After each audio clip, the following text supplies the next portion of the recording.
নমস্কার, আমি পম্পা কুকবুক চ্যানেলে সকলকে স্বাগত জানাচ্ছি।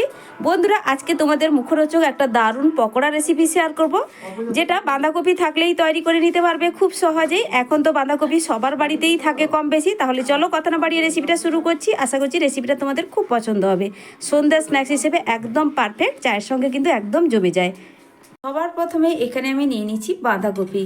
আর বন্ধুরা, বাঁধাকপি এখানে আছে একটা বড় সাইজের বাঁধাকপির 4 ভাগের 1 ভাগ এখানে এইভাবে সরু সরু করে কেটে নিয়েছি। এবার আমি কিন্তু বাঁধাকপিটাকে এখনো পর্যন্ত ধুইনি, খুব ভালো করে 2বার মতো জল পাল্টে পাল্টে আমি কিন্তু ধুয়ে নেব। তো এখানে এই জলটা ফেলে দিয়ে আবারও একবার ধুয়ে নিয়েই ফিরে আসছি। বন্ধুরা, বাঁধাকপি ভালো করে ধুয়ে আমি পরিষ্কার করে নিয়েছি। তারপরে দেখো বন্ধুরা, একদম জল ঝরিয়ে নিয়েছি। এবার এর মধ্যে দিয়ে দিচ্ছি চা চামচের 1 চামচ লবণ। লবণটা দিয়ে ভালো করে বাঁধাকপির সঙ্গে একটু মিশিয়ে নিব। এইভাবে বাঁধাকপির সঙ্গে প্রথমেই লবণ মিশিয়ে একটু সাইডে রেখে দিব। তাহলে দেখবে বাঁধাকপি থেকে এক্সট্রা যে জলটা সেটা কিন্তু খুব সুন্দরভাবে বেরিয়ে যাবে। তাহলেই দেখবে পকোড়াগুলো খুব সুন্দর করে বানানো হবে, আর পকোড়াটা খেতেও খুব ভালো লাগবে। অবশ্যই এইভাবে তোমরা বাঁধাকপিতে আগে থেকে লবণটা মিশিয়ে রাখবে, তাহলে দেখবে বন্ধুরা পকোড়ার স্বাদ কিন্তু অনেকটাই বেড়ে যায়। এবার এটাকে ঢাকা দিয়ে এক সাইডে আমি সরিয়ে রেখে দিচ্ছি 4-5 মিনিটের জন্য। এরপরে এখানে একটা মিক্সিং জার নিয়ে নিলাম। এর মধ্যে আমি দিয়ে দিচ্ছি মসুরির ডাল। চায়ের কাপের 1/2 কাপ আমি এখানে মসুরির ডাল আগে থেকে ভিজিয়ে রেখেছিলাম। ডালটা কিন্তু এখন খুব ভালো করেই ভিজে গেছে। এবার ডালটাকে এখানে আমি বেটে নেব, তবে কোনো রকম জলের ব্যবহার করব না, আর খুব বেশি কিন্তু মিহি পেস্ট করব না। একটু ছোট ছোট দানা থাকবে বা টুকরো থাকবে, সেইভাবে কিন্তু ডালটাকে জল ছাড়া বেটে নিতে হবে। তো বন্ধুরা, ডালটা এখানে কিন্তু বাটা হয়ে গেছে। তো দেখো, খুব ভালো করে মিহি পেস্ট করিনি, এখানে কিন্তু ডালের ছোট ছোট দানা অংশ আছে। এইভাবে কিন্তু অবশ্যই রাখবে, তাহলে দেখে পকোড়াগুলো ভীষণ টেস্টি হয় খেতে। এরপরেই দেখো বন্ধুরা, 4-5 মিনিটের মধ্যে বাঁধাকপিটা এখানে অনেকটাই কিন্তু নরম হয়ে গেছে। আর লবণ মাখিয়ে রাখার জন্য এখানে কিন্তু এক্সট্রা অনেকটা পরিমাণ জল বেরিয়েছে। এবার এটাকে চেপে চেপে কিন্তু জলটা, এক্সট্রা যে জলটা আছে সেটা কিন্তু খুব ভালোভাবে বের করে দিতে হবে। তারপর বাঁধাকপিটাকে একটা আলাদা পাত্রে আমি তুলে নেব। এইভাবে পুরো বাঁধাকপিটাই আমি কিন্তু জল ছেঁকে ছেঁকে আলাদা পাত্রে তুলে নেব।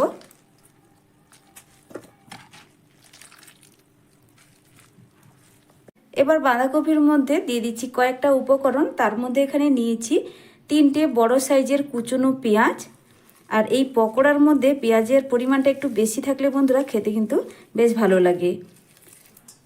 আমি যে পরিমাণ বাঁধাকপি এখানে ব্যবহার করেছি, তোমরা কিন্তু তোমাদের পরিমাণ মতো বাড়িয়ে কিংবা কমিয়ে নিতে পারো। আর পেঁয়াজটাকে এইভাবে সরু সরু করে লম্বা লম্বা করে কেটে নিয়েছি, তাহলে পকোড়াগুলো দেখতেও বেশ ভালো লাগবে। দিয়ে দিচ্ছি এখানে আদা আর রসুন। 1/2 ইঞ্চি আদা গ্রেট করে নিয়েছিলাম, আর এখানে 5-6 কোয়া মতো রসুন একদম ছোট ছোট করে কুচিয়ে নিয়েছি। ঝালের জন্য এখানে নিয়েছি 5টা কুচনো কাঁচা লঙ্কা। তবে বন্ধুরা, ঝাল যে যেভাবে পছন্দ করো ঠিক সেই বুঝেই লঙ্কাটা দিবে।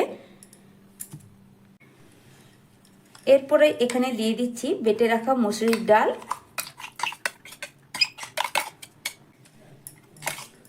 মসুরির ডাল তোমরা যদি ব্যবহার না করো, শুধুমাত্র বেসন দিয়েও বানাতে পারো, কিন্তু ডাল দিলে এই পকোড়ার স্বাদটা কিন্তু বেশি ভালো হয়। বেসন নিয়েছি চায়ের কাপের 1 কাপ, তবে এখানে পুরোপুরি বেসন কিন্তু দিচ্ছি না, 1/2 কাপ দিলাম। যদি প্রয়োজন মনে হয় তাহলে কিন্তু এটা পরে ব্যবহার করব। জিরে গুঁড়ো এখানে দিয়ে দিচ্ছি চা চামচের 1/2 চামচের থেকে একটু বেশি। গরম মশলা দিয়ে দিচ্ছি চা চামচের 1/2 চামচের থেকে একটু বেশি। বেশ কিছুটা ধনেপাতা কুচির মধ্যে দিয়ে দিলাম। ধনেপাতাটা হাতের কাছে থাকলে অবশ্যই দিবে, তাহলে দেখবে পকোড়াটা ভীষণ সুন্দর একটা ফ্লেভার আসে। দিয়ে দিচ্ছি এবার স্বাদ মতো লবণ। যেহেতু বাঁধাকপির মধ্যে লবণটা মাখানো ছিল, অবশ্যই কিন্তু পরিমাণ বুঝেই লবণটা ব্যবহার করতে হবে। আর দিয়ে দিচ্ছি 1/2 চা চামচ চিনি। এখানে কিন্তু আর কিছুই লাগছে না। এবার ভালো করে হাত দিয়ে সব কিছু একটু মিশিয়ে নেব। এখন কিন্তু কোনো রকম জলের ব্যবহার করছি না, জলটা প্রয়োজন হলে পরেই ব্যবহার করতে হবে। এখানে আরও একটা উপকরণ কিন্তু দেওয়া হয়নি, সেটা হচ্ছে বন্ধুরা সামান্য একটু হলুদের গুঁড়ো, চা চামচের 1/2 চামচ। তো এটা কিন্তু আমি ভুলে গেছিলাম দিতে, এইভাবে দিয়ে দিলাম পরে। তারপরে আবারও খুব ভালো করে হাত দিয়ে এটাকে কিন্তু মেখে নিতে হবে। তো এইভাবে আমি এটাকে ভালো করে একটু মেখে নিয়েছি। তবে এখানে প্রয়োজন হবে সামান্য একটু বেসনের, দেখে নিশ্চয়ই বুঝতেই পারছো। হাফ কাপ যে আমি বেসন আগে থেকে সাইডে সরিয়ে রেখেছিলাম সেটা কিন্তু পুরোটা দিব না, কিছুটা রেখে দিলাম আর বাদ বাকিটা দিয়ে দিলাম।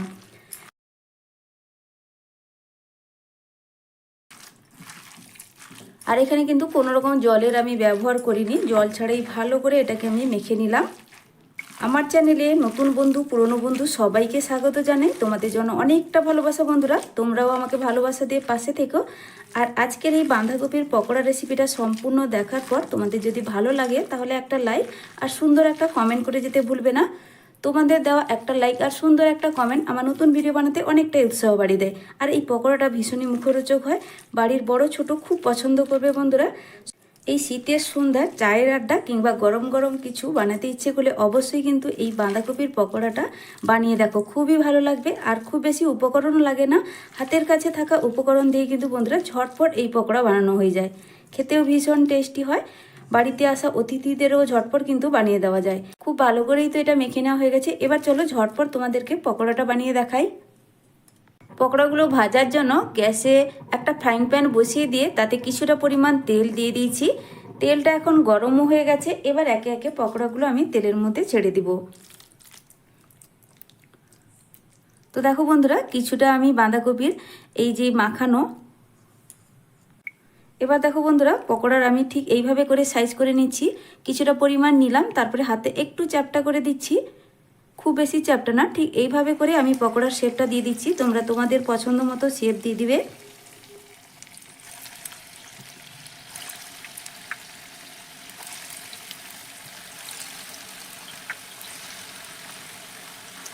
দেখো বন্ধুরা, এখানে আমি দিয়ে দিচ্ছি তেলের মধ্যে কয়েকটা, আর সঙ্গে সঙ্গে কিন্তু উল্টাতে যাবে না। এক সাইড যখন সুন্দর একটা কালার ধরবে তারপরেই পকোড়াগুলোকে উল্টাতে হবে। গ্যাসের ফ্লেমটা মিডিয়াম টু হাইয়ের মাঝখানেই রেখেছি। এখন পকোড়াগুলোর দারুণ একটা কালার চলে এসছে। এবার সব পকোড়াগুলো একে একে আমি উল্টে দিচ্ছি। একদম হাইতে রেখে ভাজতে যাবে না, তাহলে কিন্তু কালার ধরে যাবে, অথচ ভেতর থেকে এটা মুচমুচে হয়ে ভাজা যাবে না বা ভাজা হবে না, তখন কিন্তু পকোড়াগুলো আবার খেতে ভালো হয় না। আমি এখানে যে পরিমাণ তেলের ব্যবহার করেছি, তোমরা কিন্তু পকোড়াগুলো ভাজতে চাইলে তেলের পরিমাণটা একটু কমিয়ে দিয়েও কিন্তু ভাজতে পারো। কম তেলেও এই পকোড়াগুলো কিন্তু ভাজা যায়। যে কোনো পকোড়া একটু লাল লাল আর মুচমুচে করে ভাজলেই কিন্তু খেতে বেশ ভালো লাগে। দেখো উল্টে পাল্টে দুই দিক একটু লালচে করেই পকোড়াগুলো আমি ভেজে নিচ্ছি।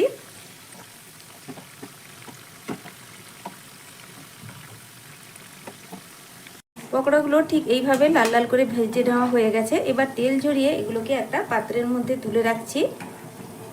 আর বাকি যে আছে সবটা একসঙ্গে ভেজে নিব। পুরোটাই ভেজে নেওয়ার পর তারপরেই ফিরে আসছি বন্ধুরা।